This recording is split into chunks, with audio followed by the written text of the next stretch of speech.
Hello guys! Magandang hapon sa inyo lahat. This is your guest from Mesgrid Channel, a faith healer o Zomatarders. So ngayong hapon na to, tingnan natin sabihin sa iyo ng ating mga gabay.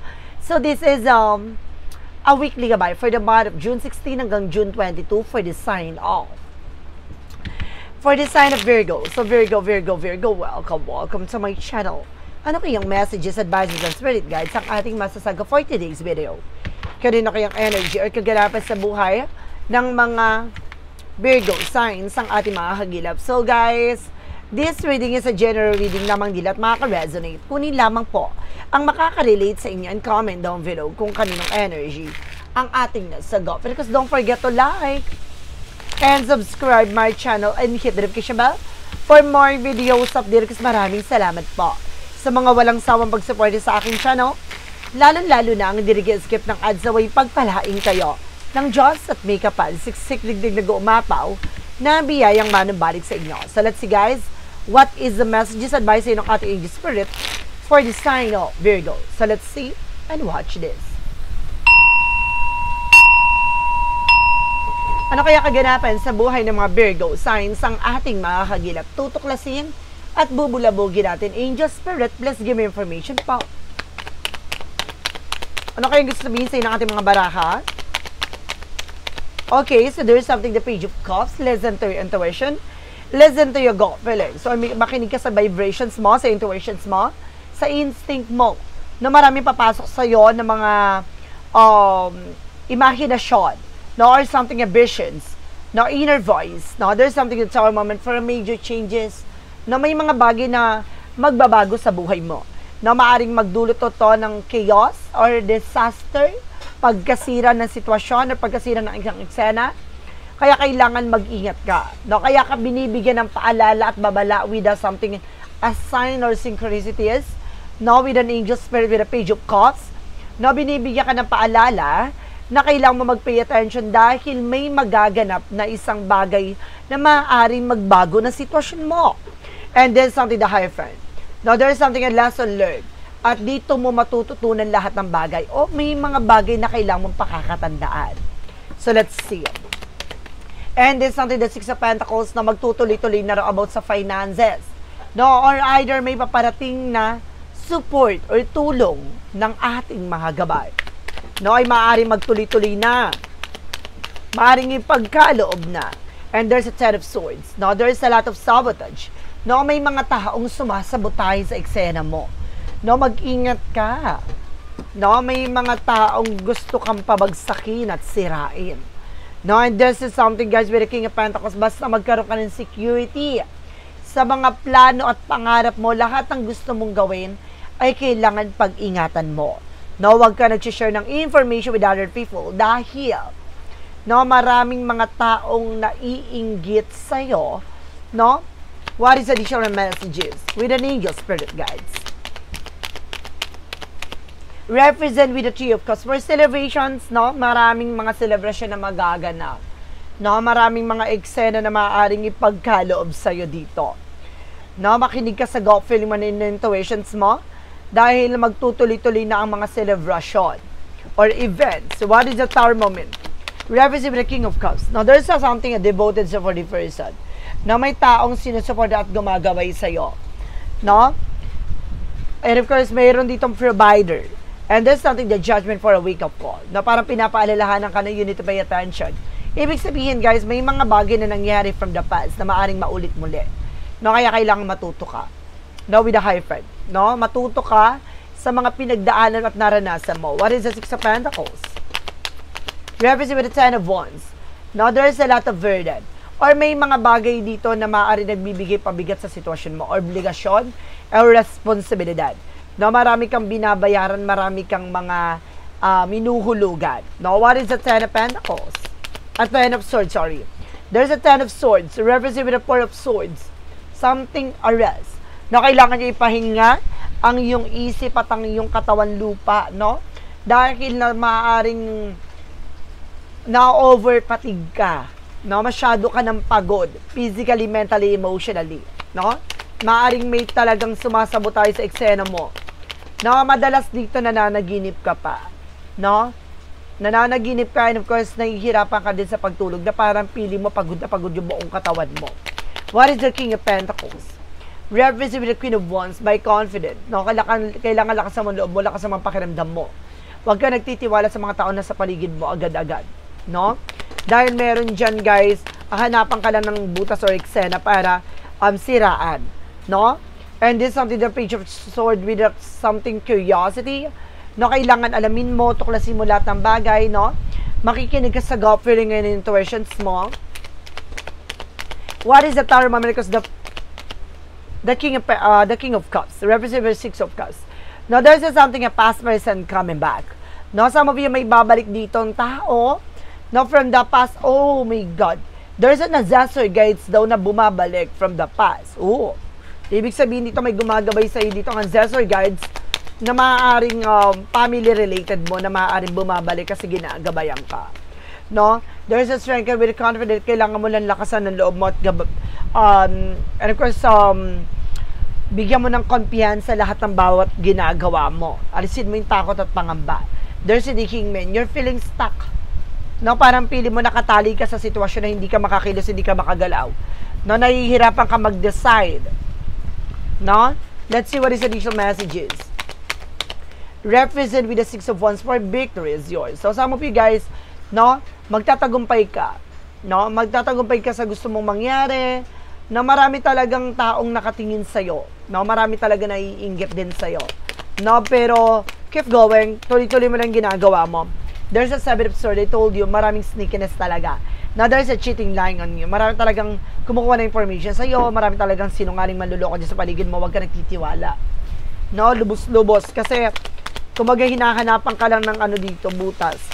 And there is a Page of Cups, because the 3 of Cups represent with the Page of Swords. There's a 7 of Cups. Now, there's something for opportunities. No, maraming opportunities darating dito, kaya kailangan alamin mo. No, tuklasin mo lahat. Hindi pwedeng sige lang ng sige. No? And there's the King of Pentacles, maging practical ka at secure ka sa lahat ng gagawin mo. No? What is additional messages? So, there is a 5 of Swords. Nagkakaroon ng self-sabotage just because of your action. No? Natatakot ka, naduduwag ka. So, kailangan lakas loob mong harapin ito. No? Kailangan matapang kang tapusin tong ano man yung mga bagay na nasimulan mo. There's a Knight of Cups. No? Maraming offer na paparating. Mag-ingat ka lang sa offer. No? Dahil meron ditong, kumbaga, maaring may magbigay sa'yo ng mga pampabigat sa pamumuhay. Huwag ka tumatanggap ng mga akala mo pampaswerte, ganun pala pampamalas yun. No? Kung ano-ano man yung bagay na yun. There's an emotional healing with the Queen of Cups. No? Magiging kalmado ng emosyon mo. Magiging maayos ng kalagayan mo. And this is the determined with the perfect timing. So, lahat ng bagay na to ay maaring inuhubog ka. No? Para palawigin, palakasin ang iyong pundasyon. Na nakikita mo yan, no? Ikaw to, request na dito yung pundasyon na maaaring titignan dito kung paano ka magiging malakas at kailangan mong habaan ng pasensya mo. No? Wag, kumbaga pinapakita dito, matuto ka makiramdam. Matuto kang lakasan ng loob mo, lakasan mo ang pakiramdam mo dahil maraming tao sa paligid mo na nagsisinungaling behind your back. So let's see what is additional messages tayo pagdating sa finances and career, love life, at kalusugan. Alamin na natin yan, guys, so let's watch this. Let's see, pagdating sa finances and career, there's a King of Wands, something ambitions. Na unti-unti mo na makikita yung posibilidad, no? Yung mga bawat eksenang mangyayari, no? Binibigyan ka ng insight of awareness, no? Para makita at masilayan mo yung posibleng maganap. No, pagdating sa finances mo, magkakaroon ka na ng something, sa madaling salita, hinala, no? Kumbaga, instinct, no, nararamdaman, pakiramdam.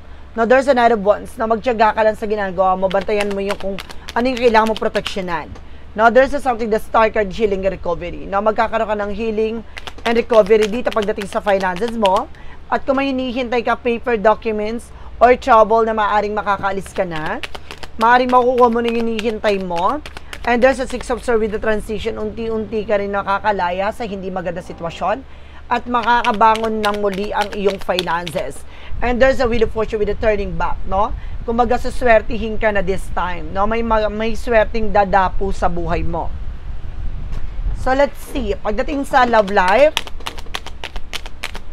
Sa pag-ibig, let's see guys. There's an effort, maging mature ka, maging grounded ka.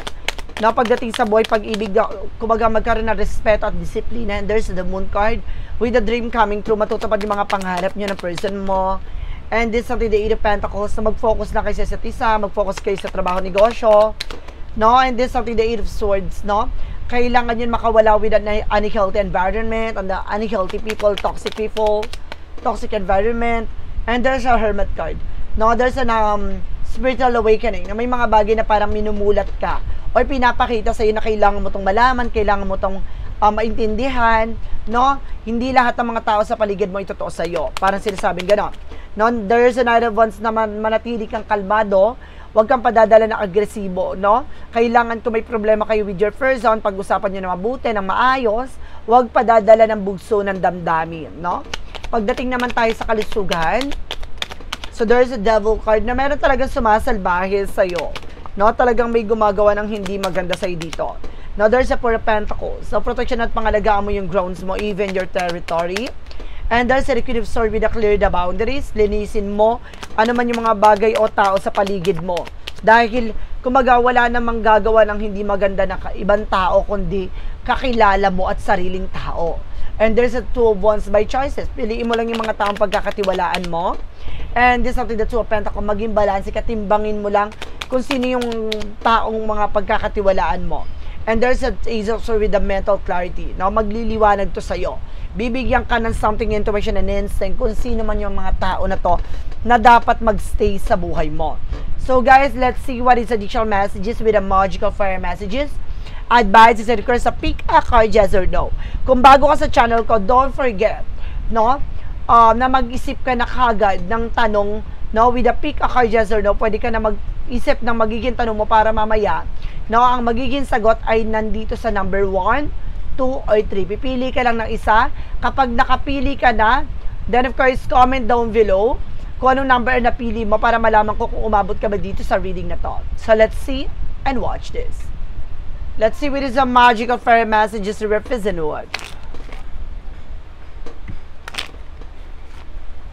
With the magical fairy messages represent with the winter. No, ngayong winter season, maaaring masagot na lahat ng katanungan mo. No, at the same time, there's something in new career. So, magkakaroon ng bagong career dito. No, a new job, new work.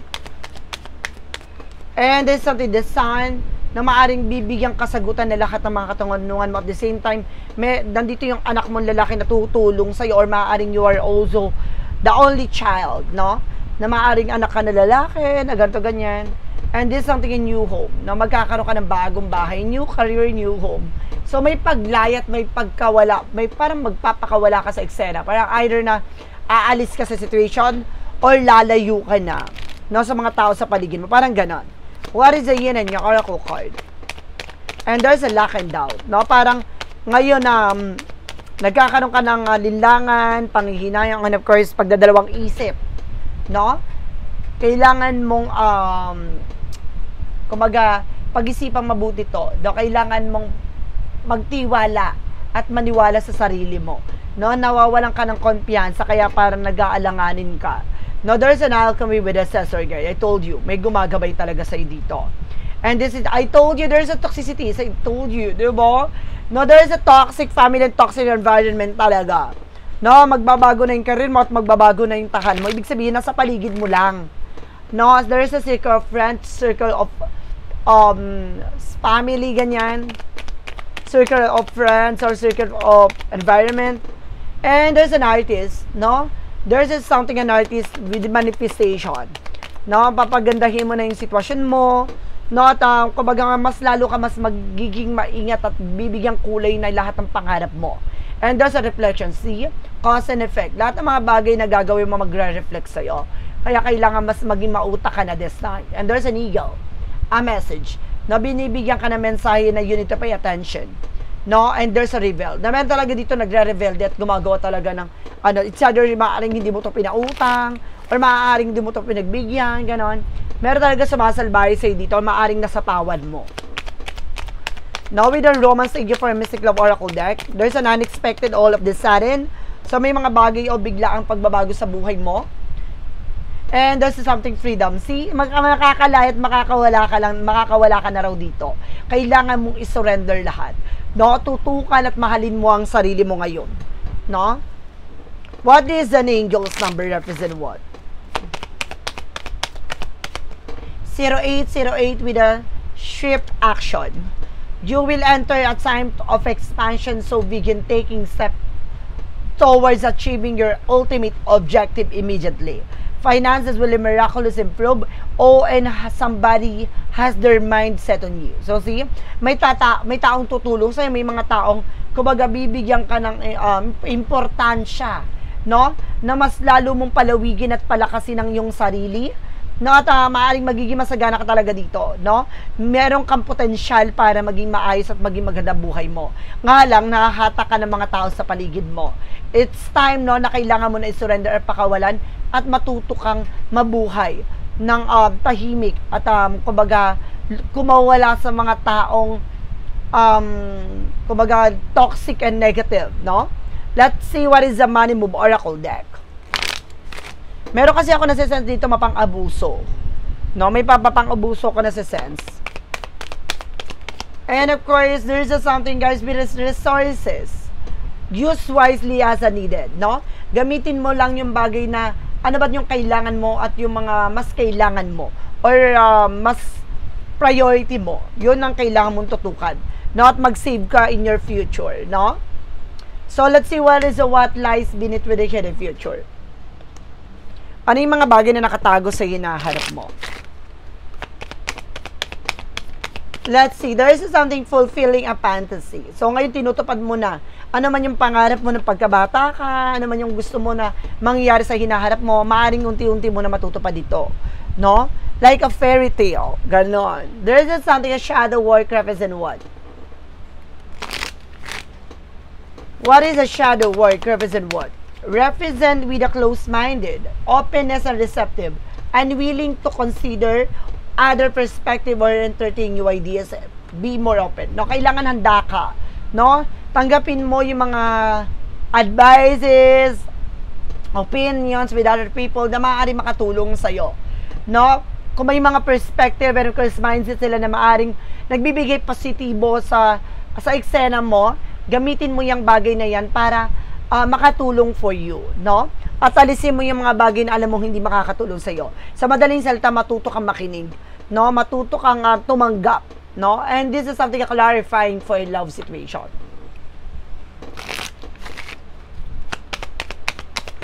And represent with a love block. Dismantle hidden barriers to real intimacy and trust. So, see, talagang marami nakatago sa likod dito, talagang hinakarangan, no? Na maging masaya at maging maligaya ka. No, sa piling ng taong mamahalin mo. No, huwag kayong magtataka na may mga parts sa buhay nyo na nandun ka na sa pag-ibig session, diba? Kumbaga kinikilig ka na, kumbaga binubuo nyo na yung pangarap nyo, dalawa tapos bigla nagbago. Kasi may mga tao sa paligid mo na kailangan mong alisin muna. No, dahil sila yung makakasira ng relasyon nyo, sila yung mga taong magiging anay para masira ang buhay mo. Meron talaga sa paligid guys na kailangan mo munang alisin. Kasi hindi ka magiging masaya kung may mga tao talagang nakakapasok pa sa buhay mo na negative, no, or toxic. So let's see what is a clarifying for a life situation. For clarifying for a life situation, represent what? Represent with a cavern of secrets. Unveil the hidden wonders within the shadowy depth of enigmatic secrets and concealed wisdom. So, see, talagang inilalantad dito yung mga bagay na nakatago sa likod nito, no, nakala mo magulo na gato ganyan, meron palang magandang kahihinatan or may maganda pa palang kailalabasan, no? May maganda, kumbaga, meron palang igaganda pa, no? May iaayos pa pala. Gandang hindi mo inakhala, no? Ganon. So, let's see what is a part of the light represent what? What is the part of the light? Represent what? There's a reality, no? Kumbaga, nandito tayo sa realidad ng buhay. Marami mapangmusga, marami manloloko, sinungaling. No, kaya kailangan maging totoo ka sa sarili mo. Na kung may mga taong ganyan, kailangan mo nang alisin at pakawalan yung sarili mo sa mga tao na yan. No? Surround the environment. I am loyal to myself and others. Removing the mask, I born and letting go of illusions. With confidence in myself, I show my true strength. I no longer need to hide. I replace shame with empowering force of love and truth, no? Kumbaga, naging naging transparency ka. So, with other people, kaya ganito, parang niloko ka, tinarider ka, ngayon mas lalo ka ng magiging protective sa sarili mo na wala nang kahit na sino ang makakasira at makakapagpabagsak sa'yo. No? Wala ka ng pagkakatiwalaan na minsan nang nakasira ng sitwasyon mo. So guys, let's see. Alamin na natin ang lahat ng kaganapan sa buhay mo with a yes or no. Now, let's watch this. With a yes or no, pick a card. No? Let's start with the number 1. Kung sino yung mga nakapili na number 1, ito na yon. And of course, there is something a no. Feeling out of the sync, not compatible with you. No, mayroong hindi para sa'yo. No, mayroong mga taong, kumaga kahit anong pilit mo, talagang hindi ka gusto. Huwag mo ipagpilitan yung sarili mo. No? And number 2, there's a no. It's a just fork up and real time in the behind. No? Kumbaga, sinasabi talaga dito na hindi mo kailangan na kumbaga itago yung nararamdaman mo, itago yung sarili mo. Bagkus maging totoo ka sa sarili mo na kung may mga tao sa paligid mo na may lihim na ayaw sa'yo, may lihim na galit sa'yo or something na ayaw talaga sa'yo dito, kailangan mo pakawalin yung sarili mo sa mga tao na yan.